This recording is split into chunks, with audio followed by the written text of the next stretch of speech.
মই বৰ্তমান আছো মিনি পেহেলগামত। মই নাম দিছো মিনি পেহেলগাম। আমি পেহেলগামলৈ যাবলৈ কিয় লাগে?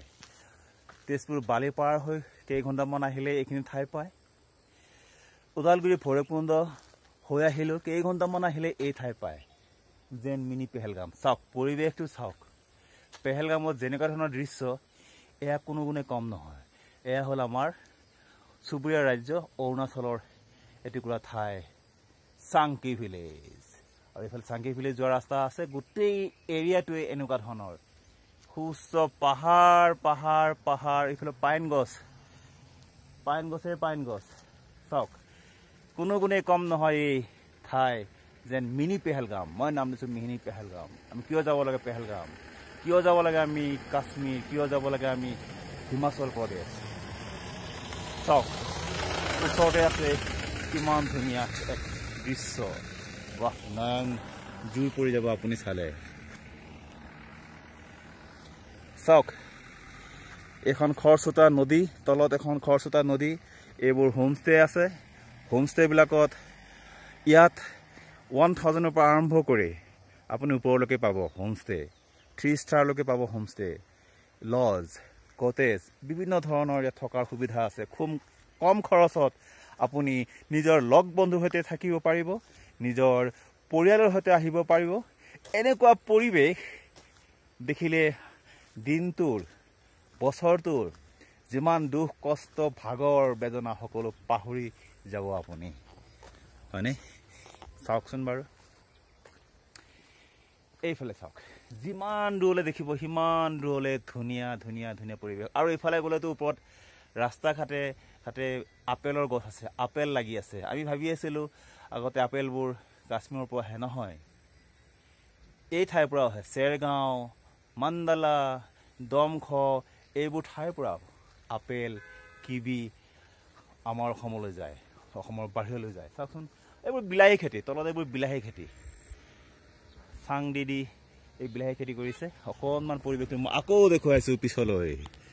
এয়া চাওক, ইয়াত যদি অকণমান সময় পাৰ কৰিব পৰা যায় কেনেকুৱা লাগিব? নিশ্চয় বহুত ভাল লাগিব মনটো। আৰু এইবোৰ যোৱা অহা যোৱা ৰাস্তা, আৰু ইয়াত বহুত টুৰিষ্ট আহে। এয়া তেজপুৰৰ গাড়ী এখন, তেজপুৰৰ গাড়ী। ইয়াৰ পৰা আপেল লৈ যায়, ইয়াৰ পৰা কিৱি লৈ যায়, ইয়াৰ পৰা শাক পাচলি ফল মূল ইয়াৰ পৰা লৈ যায়। আৰু চাওক, এই মৰ্ণিং গ্ল'ৰী, এইবোৰ ৰাস্তাৰ ঘাটে ঘাটে ফুলি আছে মৰ্ণিং গ্ল'ৰী। আৰু ছানফ্লাৱাৰ দেখিছোঁ ৰাস্তাত। বিভিন্ন জংঘলী ফুল কিছুমান ইমান ধুনীয়াকৈ ফুলি থাকে এই ৰাস্তাত। আৰু কিছুমান এনেকুৱা ফুল দেখিছোঁ কসমছ ফ্লাৱাৰ নিচিনা, কসমছ জিনিয়া, এনেকুৱা ধৰণৰ ফুলো দেখিছোঁ। এইটো এটা ভেলী, হয়নে? কিমান ধুনীয়া এটা পৰিৱেশ। মই পিছফালৰ কেমেৰা মই দেখুৱাইছোঁ। এবাৰ চাওক, এবাৰ আহিব। যিসকলে আহিব বিচাৰে মোক এবাৰ যোগাযোগ কৰিব। মই ইয়াৰ সঠিক পথ নিৰ্দেশনা মই দি দিম, কেনেকৈ আহিব লাগে, ক'ত আহিব লাগে। ইয়াত থকাৰ একদম অনলাইন আপুনি ৰুম বুকিং কৰিবই নালাগে, এভেইলেবল ৰুমেই ৰুম। 900 টকা, 1000ৰ পৰা আৰম্ভ কৰি ওপৰলৈকে আছে ইয়াত ৰুম, ৰুমেই ৰুম। এয়া মই ক'লোঁ, এয়া এখন মিনি পেহেলগাম, হয়নে? চাওকচোন বাৰু কিমান দূৰলৈ চাব।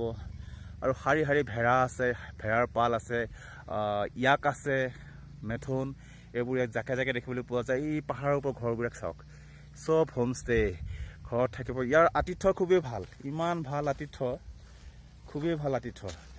আৰু মাকৈ খেতি দূৰত, সেইবোৰ কিৱি বাগান আছে, পাইন ট্ৰি, গোটেই পাহাৰটো পাইন গছেৰে ভৰপূৰ হৈ আছে। চাওকচোন, এই পাইন গছৰ পৰাই আঠাৰ প্ৰস্তুত কৰে। আৰু খুবেই ভাল লাগিল, মই দেখাইছোঁ। আপোনালোকো আহক, যদি আহিব বিচাৰে মোক যোগাযোগ কৰিব পাৰে। মই ইয়াৰ লোকেশ্যন, ডাইৰেকশ্যন দিম। আৰু বহুতে আহিছে, যিসকলে অহা নাই আহি চাব পাৰে, এবাৰ চেষ্টা কৰি চাব পাৰে। কিন্তু ইয়ালৈ গাড়ী লৈ আহিলে নতুন ড্ৰাইভাৰ যিবিলাক আছে, অকণমান কথা মনত ৰাখিব লাগিব। এই পাহাৰ যিহেতু আপ ডাউন, এনেকুৱা বাম্পিং ৰাস্তা, চ' তাতে কি হয়, চকাবিলাক গৰম হয়, গাড়ী চকা গৰম হয়। আৰু গাড়ী চকা গৰম হ'লে কি হয়, ব্ৰেক নালাগে।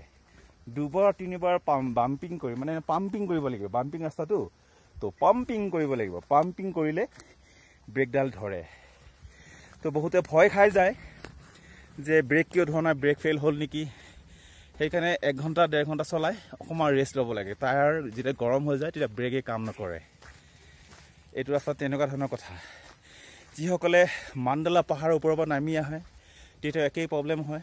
বহুতে ভয় খায়, ব্ৰেক নালাগে। কেতিয়া পাহাৰত যে ব্ৰেক ফেইল হয় বুলি কয়, নতুন ড্ৰাইভাৰবিলাকে এইখিনি কথা জানিব লাগে যে ব্ৰেক ফেইলটো যেতিয়া টায়াৰ গৰম হয়, ৰিম গৰম হয়, তেতিয়া ব্ৰেকে কাম নকৰে। 2বাৰ 3বাৰ এনেকৈ পাম্পিং কৰিলেহে ব্ৰেকটো লাগে। তো সেইকাৰণে অলপমান সময় ৰেষ্ট ল'ব লাগে। গাড়ীখন 1-1.5 ঘণ্টা ৰেষ্ট দিলে আকৌ ব্ৰেকে কাম কৰিব। সেইটো নতুন অভিজ্ঞতা। চাওক পৰিৱেশ কিনো কম, সকলো আপুনি চাব পাৰে। ৱাও, ইমান এটা ধুনীয়া দৃশ্য।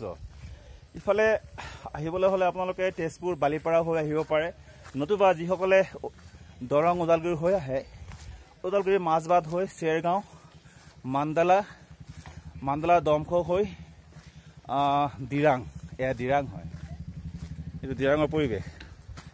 বা চাই থাকিব আৰু ভাল লাগিলে লাইক এটা কৰিব, কমেণ্ট কৰিব আৰু ছাবস্ক্ৰাইব কৰিবলৈ নাপাহৰিব। মই এনেকুৱা ধুনীয়া হিডেন প্লেচ যিবিলাক আছে মই দেখাবলৈ চেষ্টা কৰিম। এইটো ৰাস্তা ইমান ধুনীয়া, ভাল লগা ৰাস্তা।